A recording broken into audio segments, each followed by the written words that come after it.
Hi, and happy Saturday to you. I'm Tom Fodor, the Executive Director and CEO of Morning Light, the operator of the award-winning Abby Hunt Bryce Home. And we're here in the beautiful Rotary Memorial Garden, right on the grounds of the Abby Hunt Bryce Home, to salute and remember the folks that we had the privilege of serving over the past year. Last year here at the Abby Hunt Bryce Home, 70 Hoosiers spent their days. It's a unique residence here, and we're privileged to have this available in central Indiana, but it takes a team effort. First of all, it takes our community. And I want to thank our community from the deepest of our hearts for supporting the Abby Hunt Bryce Home, and you're a major reason we've been able to stay COVID-free and open during this horrible pandemic that has affected us all. It's been quite a year, and so this remembrance ceremony that we hold each and every year here at the Abby Hunt Bryce Home will have to go virtual, but we hope that you come away with an appreciation of what our community does for the most vulnerable among us, those who have no other place to live in their final days, weeks, and even hours. You'll hear from my colleagues, Operations Manager Rocky Winbush, Provider Relations Manager Penny Davis, and Community Involvement and Events Manager Madison Gonzalez.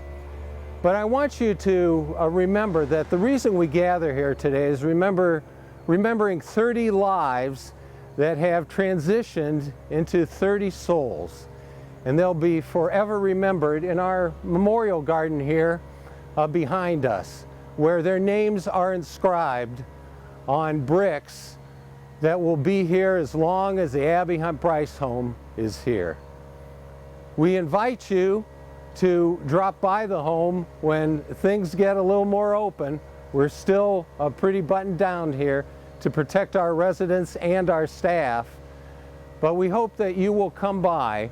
If you're one of the 30 families, 30 sets of friends, 30 sets of former co-workers who knew someone who stayed free of charge here at the Abby Hunt Bryce Home, and were really the recipients of a kind and caring community.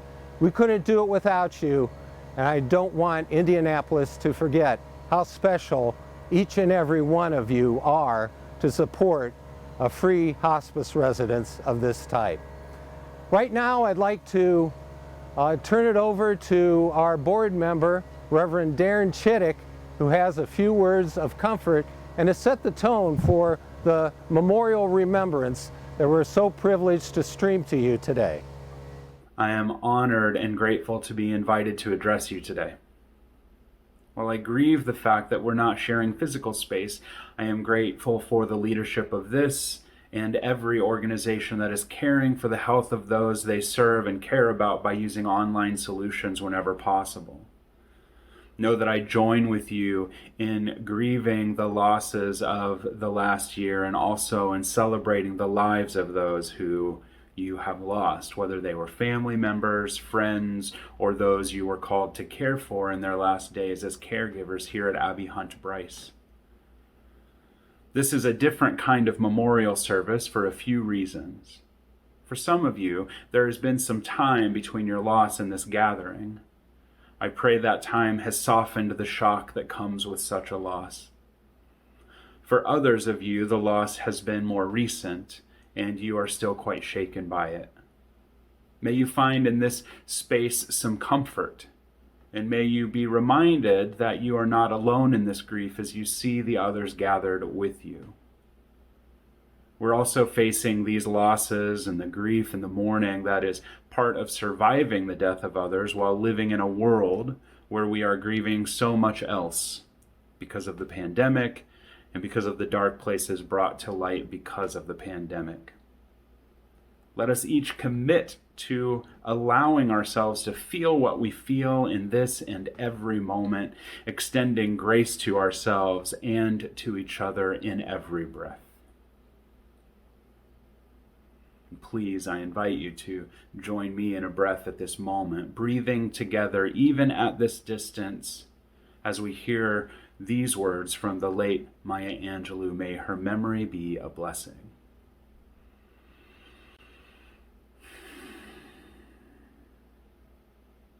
When great trees fall, rocks on distant hills shudder.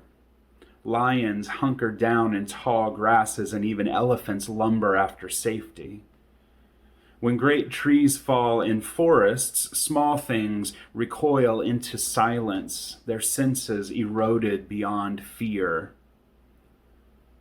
When great souls die, the air around us becomes light, rare, sterile.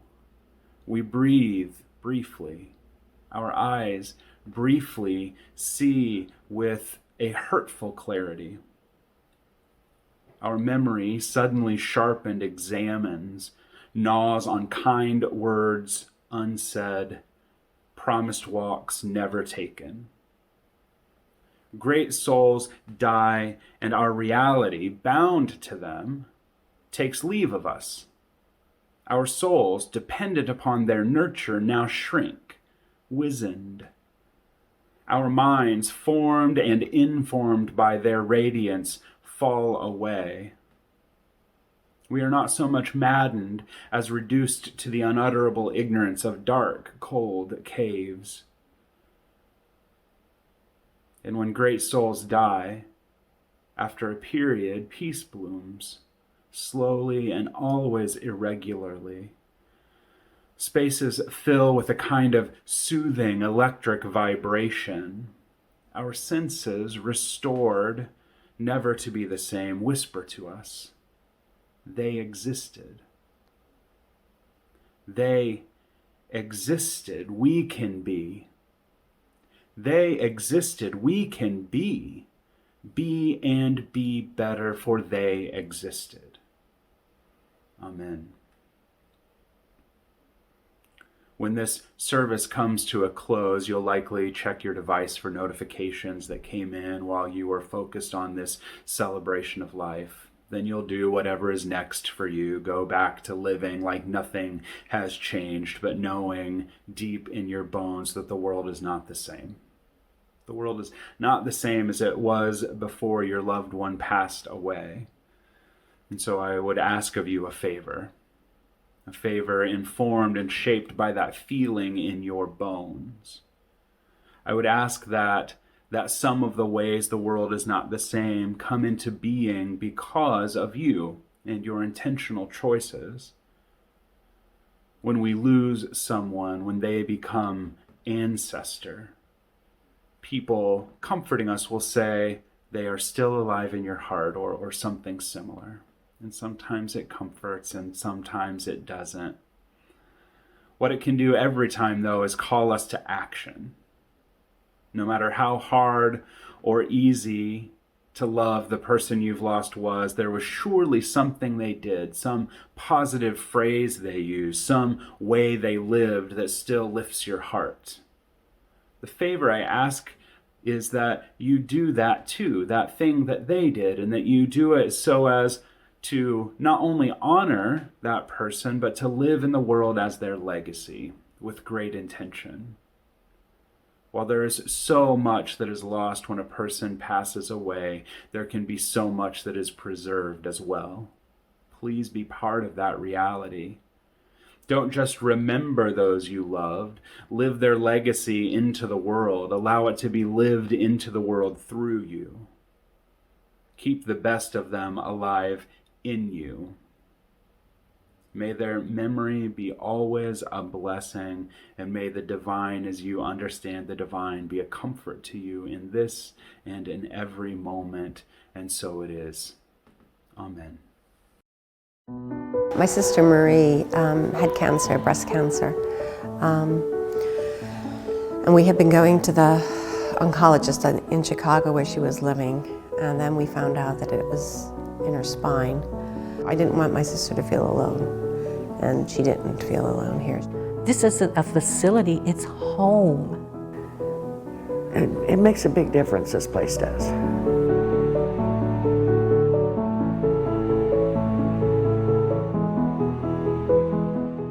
My dad took a nap one morning, a morning nap, and when he woke up, he didn't know anything anymore. He had a stroke in his sleep. I didn't want my dad to go to a nursing home, and they said, "This is not a nursing home." So we came to see the facility, my sister Rosemary and I, and fell in love. A nice, clean home. I met somebody called Nancy who told me about the Abby Hunt Bryce house, which I'd never heard of. And she told me that my sister would be a candidate. And I came and looked at the facility and I really liked it. It was homely, it was quiet and peaceful.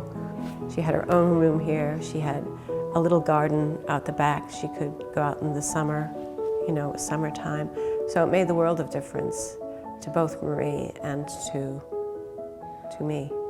We try to involve our family members in it as much as possible, at the same time trying to offer them a break as well, and then the reassurance that everything is okay. They're okay while they're here with us. Once you've relieved them of that anxiety, you said, just come, sit with your mom, paint her fingernails, tell her a story, read her a story, bring flowers from home. Whatever it is that you want to do that the two of you enjoy together, that's what I want you to return to, and let us take on that responsibility for quality end-of-life care. I love going in and speaking to the residents and talking to them and holding their hands and giving hugs and relating to their family members. And this place is different in the aspect it's more like a home. Oh, I love this place.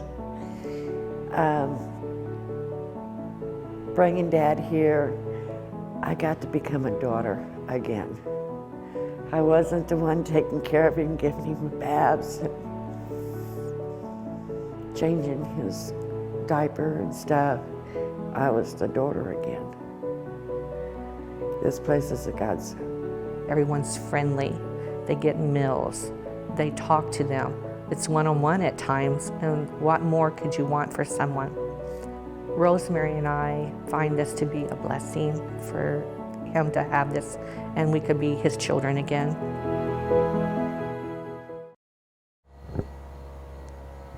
Good morning, everyone. I'm Penny Davis, and it's also my pleasure to welcome you today to our Memorial Garden.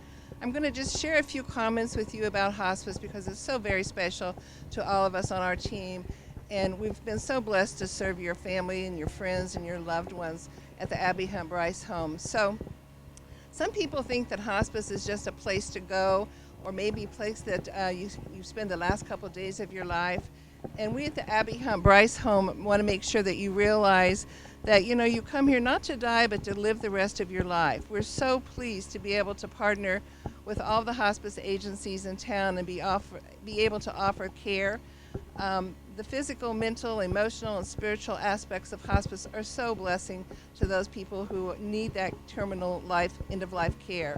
So one of the things that we do here, which is a little extra, is that we always, hold hands and give hugs, and it's that extra layer of love that is so important. So we are so blessed to be on this journey with you and the 30 people who have been here this year who've passed. And I also want to make sure that you realize that you stay in touch with your hospice agency who helps serve your patient here, your family member, your loved one, because they will follow you for 13 months after. And that way you can be able to have your needs met. It doesn't just stop at that time of death. If you have stories to tell and you have concerns and you have spiritual aspects to work through, as everyone does, they are there for you to help you through that really difficult, trying time. So our thoughts and prayers are with all of you as you grieve. We're so pleased to be here today. We've been so pleased to be on this journey with you and be able to offer this lovely care in this Abby Hunt Bryce home. So thank you, and our blessings and thoughts and prayers are with all of you.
Hi, I'm Rocky.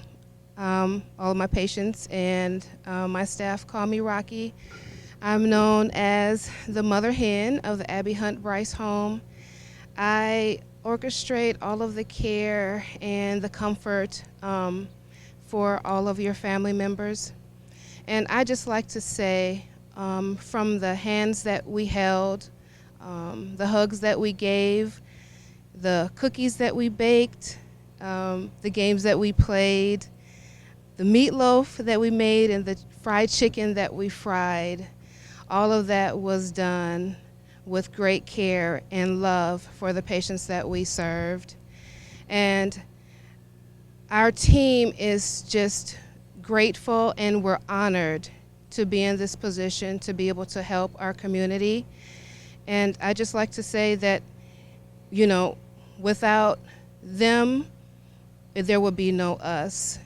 So we're just grateful and honored that we were privileged to be a part of their care at the end of their life.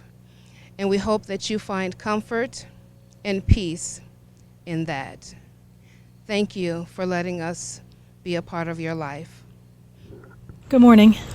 My name is Erin Newton, and I am a member of the Morning Light Board and also chair the advisory committee to the Abby Hunt Bryce home.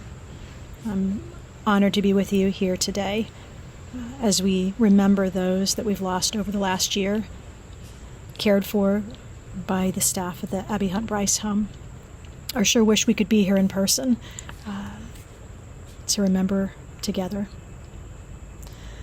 I've been involved with the Abby Hunt Bryce home for the past several years and continue to be amazed and very proud of all the work that's been done. Proud of the way that we've been able to care for our residents at Abby Hunt Bryce home. And with that comes an enormous sense of gratitude to all of you who have trusted us with the care of your loved ones, and also to the Indianapolis community at large who have been tremendously supportive of our mission and continue to do so year after year. Again, thank you for being here today and tuning in, and I look forward to the rest of the program. Here at the Abby Hunt Bryce home, we not only have the pleasure of getting to know our residents, but also getting to know their family, getting to know their friends, many of which who are tuned in today, watching this now. And I just want you to know that we remember you as well. We are thinking of you. You're in our hearts, you're in our thoughts. And I just want to take a brief moment of silence to honor the family and friends of those whose loved ones passed this year.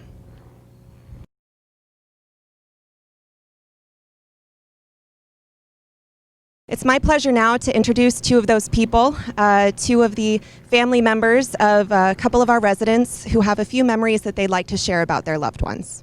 Hi, my name is Patty Scott, and I am the daughter of Roberta Sturgeon, who was a resident at the Abby Hunt Bryce home, who passed away January the 18th of 2020.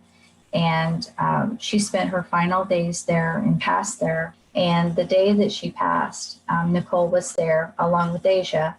And Nicole was so sweet and cared so much that she cried the day that my mom passed. And, you know, we shared that moment together, and my dad. And so, you know, it was a sad day, but it was also a good day because mom was out of her pain. She was able to rest easily on her last hours, and she passed very peacefully. So I'm very grateful for that. Well, the Abbey House, when I first saw it, I was very impressed with it. I could tell that it, you know, was a home. It wasn't like a nursing facility that my mom had been in before. So it was more welcoming. When we first went in, it looked like the lobby was just like you walked into your house. The rooms were very well laid out. They had private rooms where families could go and read together or play games together. There was a game room in the back that we utilized quite often because, you know, you have a lot of time on your hands, and sometimes time stands still. So the family would retire to one of the areas or into the kitchen. I was in the kitchen quite a bit with the staff, where they were very welcoming. They didn't expect me to, make any meals, but I just love to help out. So, I brought in dinner for several nights. I would, for the staff and for, the residents there, because I know that food gets a little bit trying at times. And my mom was always wanting ice cream, and she wanted cheeseburgers, and she wanted all those things, right? So I had to, of course, I went frequent trips to McDonald's and things like that. But the staff and I, we got really close. And actually, I'm still close with 3 of them today. So, I still interact with them and I talk to them, and I'll be coming in for another visit soon. So I believe I set up a permanent residence there. I kind of joked with them a little bit and said that, I like cherry Jello, and I know Jello is a big deal, right? Because it helps you to take medicine. So I told him, I said, I get the room right off the kitchen one day, and I want all the cherry Jello I can eat. And so I have a reserved place there one day. Hi, my name is Mary, and my mother stayed at Abby Hunt Bryce in January of this year. And we had a really good memory of my mother, and this is what I remember.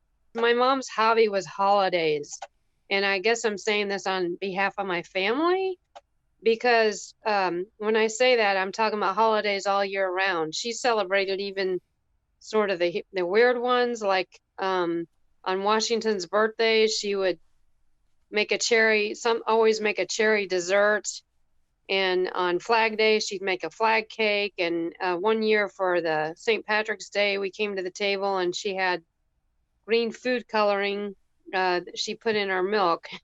And all of our milk was green. So she had a really good sense of humor, and she knew how to make us all laugh. So that's kind of the memory I wanted to share just on behalf of my family.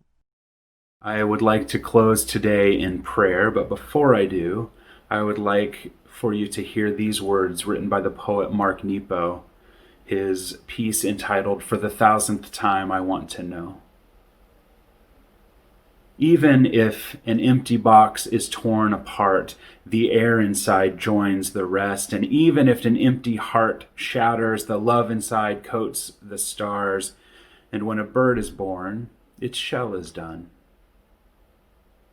How much fear we know depends on whether we live as something torn apart or as the air released.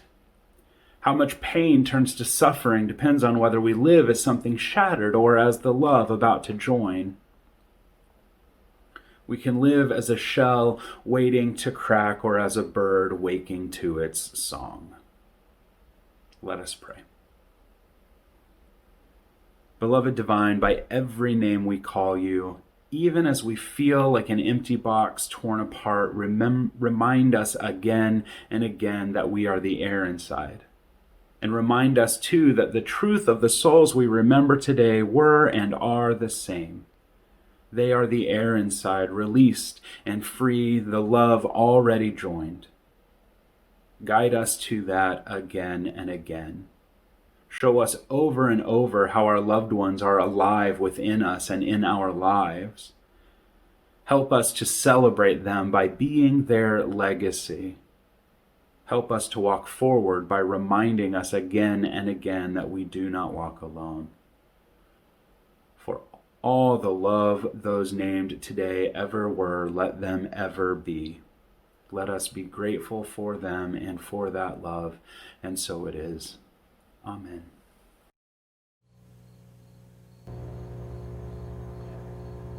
Hi, Tom Fodor back here again with you on this Remembrance Memorial Remembrance here at the Abby Hunt Bryce home. It's really tough, even at this time of year, not to think of the Christmas carol, the holiday cheers of "O tidings of comfort and joy, because that's what the Abby Hunt Bryce home is all about. And you're wondering why there is that joyful atmosphere around here. It is totally like a home and not an institution. Well, it's the staff. You met one of them, Rocky Winbush, our operations manager. But it's the day-to-day people who bring into the building, into their careers, the care and comfort and love that are so much needed by our residents. And the residents give it back, and that's rewarding as well. It's people like Nicole and Deja and Eric and John and Tony and Valencia and our two newest employees, Rhonda and Sean. They're the reason that there's comfort and joy, tidings of comfort and joy all around the year here at the Abby Hunt Bryce home. Yes, behind us, 30 new bricks. And when we do open up our visitation policy, we do invite you to come here to the Memorial Garden and see the names of the people who passed away here during the last year. The reason we can't put them as part of this broadcast and part of the stream is because of privacy concerns, but please contact the home. And we hope to reach out to the families and friends to let you know that your loved ones will always be remembered here at the Abby Hunt Bryce home, and we guarantee it with our Memorial Garden here right behind the Abby Hunt Bryce home. If you're wondering how you could support this wonderful, unique mission of free residential hospice care, unique in central Indiana and unique just around the country, we always need collections of supplies and daily living items. And the home here at 4760 Penwood Drive, right off of Keystone, is easily accessible. Have a collection in your workplace or at your church or group and drop them off. There's some more information on our website. You can also give a donation. And I'm proud to announce that this year on our commitment circle of individuals who have supported the home at the $1,000 level or more, we have 37 names that we will put up here as we update our commitment circle here at the Abby Hunt Bryce home. It's commitment, compassion, and collaboration. That's what the Abby Hunt Bryce home is all about. And I hope you enjoyed this live streaming of our memorial remembrance here at the Rotary Memorial Garden. I hope you'll visit morninglightinc.org to find out more. And thank you for supporting us, because it's a privilege for us to support the terminally ill who have no other place to live out their final days. Thank you, and God bless.